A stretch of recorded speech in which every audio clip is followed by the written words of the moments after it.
एकादशी साक्षात भगवान के शरीर से पैदा है ना महाराज। 1 वर्ष की एकादशी का कोई नियम ले ले तो 7 जन्म के पाप नष्ट कर देती है।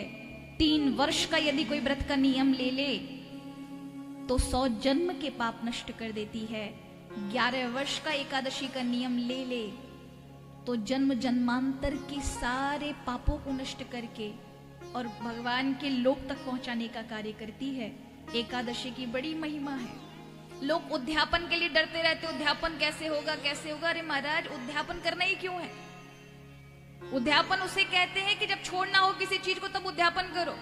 काहे को छोड़ो भगवान का साथ। ये एकादशी भगवान के करीब ले जाने वाली है। एकादशी व्रत ये कहिए कि जो भगवान से प्रेम करता है और भगवान की कृपा खुद पे चाहता है, श्री हरि की कृपा उस पर बरसे, उसे एकादशी का व्रत अवश्य रखना चाहिए। क्योंकि भगवान की कृपा दृष्टि अपनी ओर लाने के लिए ये कार्य करता है व्रत। इस दिन 5 ज्ञानेंद्रियां, 5 कर्मेंद्रियां और 1 मन, इस तरह से 11 बनते हैं।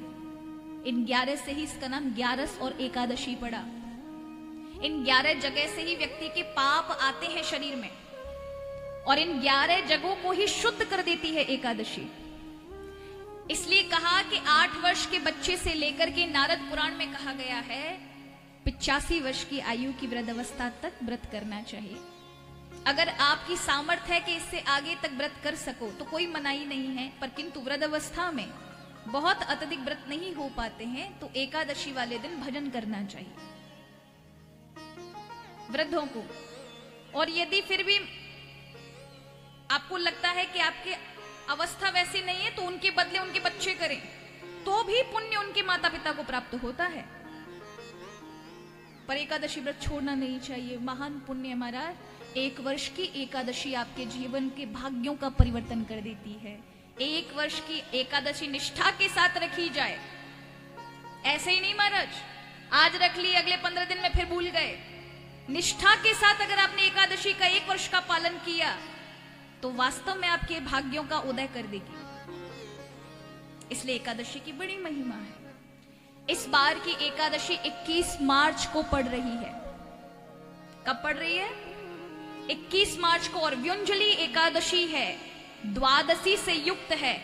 व्युंजली एकादशी में एकादशी बड़ी हो लेकिन दूसरे दिन की द्वादशी कुछ और अत्यधिक बड़ी हो, उसे व्युंजली योग कहते हैं। इस एकादशी में ये सामर्थ्य होती है। वैसे तो एकादशी अपने आप में महिमावान है, लेकिन कभी कभी ये 8 योग पड़ जाएं।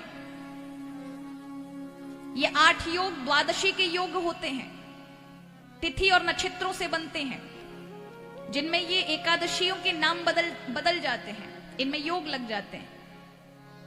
जैसे उन्मीलिनी, व्युंजलिनी, पक्षवर्धिनी, त्रिस्पर्शा, जया, विजया, पापनाशनी, ये इस प्रकार की ये 8 योग पड़ जाएं नक्षत्र और तिथियों के अनुसार तो ये महान अत्यधिक हजार एकादशियों का 10,000 एकादशियों का पुण्य देने वाली होती है। इस बार की 21 मार्च की जो एकादशी है वो व्युंजली योग से युक्त है। इसलिए इस बार की एकादशी अवश्य रखिएगा। और मेरा आप सबसे करबद्ध प्रार्थना है, जीवन में मेरे कहने से एक बार अवश्य एकादशी व्रत रख करके देखिए 1 वर्ष का नियम। और फिर यदि आपने पूरे अपने कुनबे और कुटुंब के साथ नहीं रखवाया ना तो फिर हमसे बोल देना व्यासपीठ से हम ऐसे ही बोल रहे थे। अवश्य आप एकादशी का खुद से अनुभव करके देखिए कितनी महान है, कितनी पुण्य है। भगवान की कृपा आप तक लेकर आती है। जन्म जन्मांतर में किसी से कोई ब्रह्म हत्या हो जाती है, गौ हत्या हो जाती है, अनंत चोरियों के अपराध लगे होते हैं। अरे इस जन्म में नहीं की तो अनंत जन्म में तो होते हैं। उन सभी के पापों का नष्ट करने की सामर्थ्य इसी व्रत में है। इसलिए इसे तपस्या की श्रेणी में रखा गया है। तो इस एकादशी व्रत में केवल व्रत नहीं करना अपितु मन से भी व्रत करना है। इस दिन भगवान का भजन होना चाहिए। भगवान की कथा सुनो, प्रभु का भजन करो, कोई भी कार्य करो तो प्रभु में चित्त होना चाहिए।